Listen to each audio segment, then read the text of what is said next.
as we continue to work our way through Titus.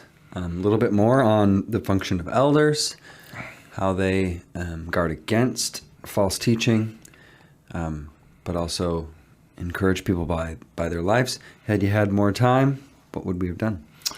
Yeah, the second half of chapter 1 really focuses in on the importance of sound teaching. And in kind of lifting up the importance of sound teaching or true teaching, Paul kind of takes some shots at people who were trying to push things that are kind of anti-gospel. So he kind of calls out the circumcision group, which of course means Jewish Christians that were trying to add to faith in Jesus Christ things like obeying ritual purity laws from Judaism carried over, and circumcision, obviously. And, Paul wants none of that muddying the waters, particularly for the young Gentile believers. And so we kind of get a sense as to what the fight is against there, but really getting to the point where Paul is telling Titus and the elders, you know what, you need to be teaching the basic truths of the gospel, and only with the basic truths of the gospel are people going to have their lives transformed by it. And I think that's so true, because we so easily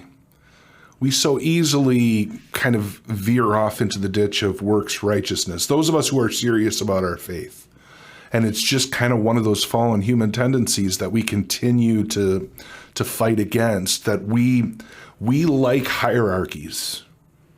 We like being able to look at our neighbor and kind of be able to evaluate based on our own stuff, our own baggage, our own victories or struggles. We kind of like to see where we are in the pecking order.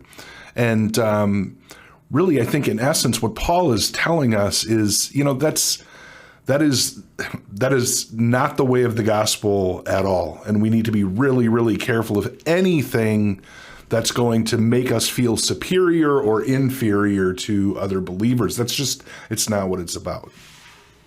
You say often that the foot at the cross or the ground at the cross is level. Yeah, I stole that from somebody. The ground at the foot of the cross is level. Yeah. We're all sinners in need of a Savior. We become equally in need. Yeah. And really, and I brought this out a little bit, you could talk about this for a long time, but, that human tendency to kind of take on a Christian practice or even a spiritual discipline, those are wonderful things. But if the purpose for taking it on is to get you a step above or a step ahead of the next guy, then your motivations are all out of whack. And all it is a power play. Just even if it's in your own head, a power play that makes you feel a little bit, better than the next guy, and positioned a little bit better than the next guy. Yeah. And, we see that in a lot of different things.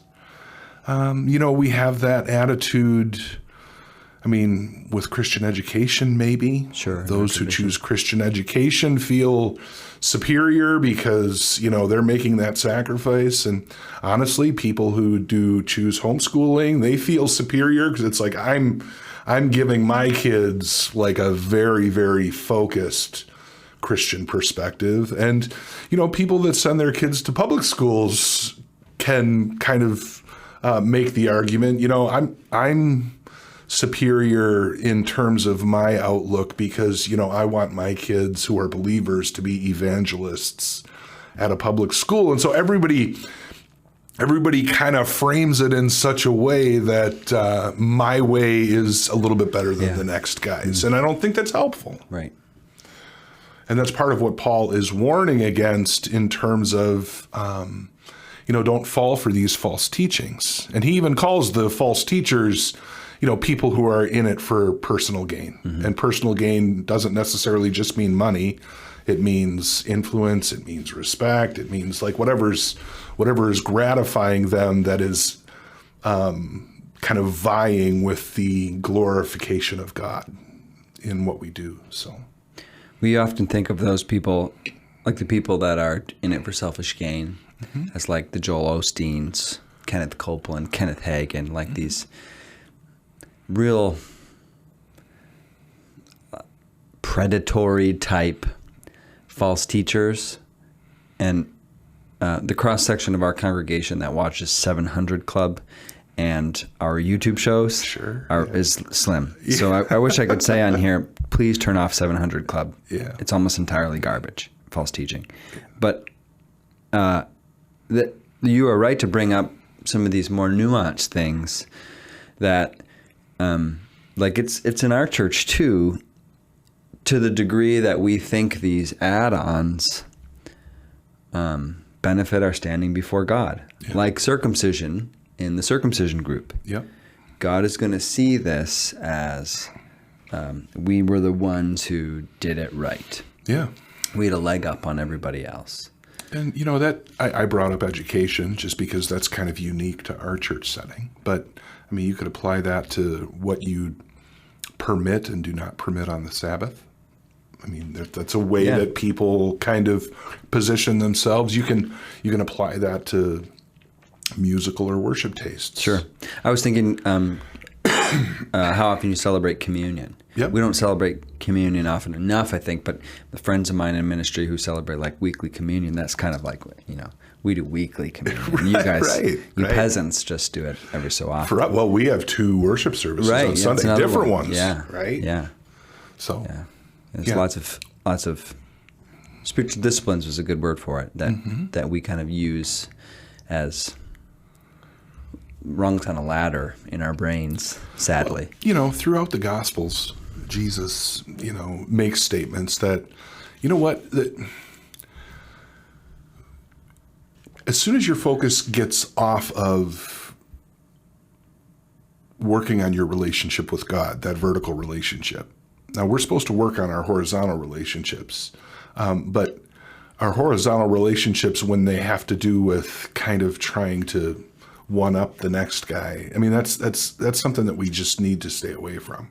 It's got to be between you and God, because then God remains the focus, not where you're fitting into the hierarchy of your congregation, that sort of thing. And that's the big warning I think that we get from Paul in this text. Yeah.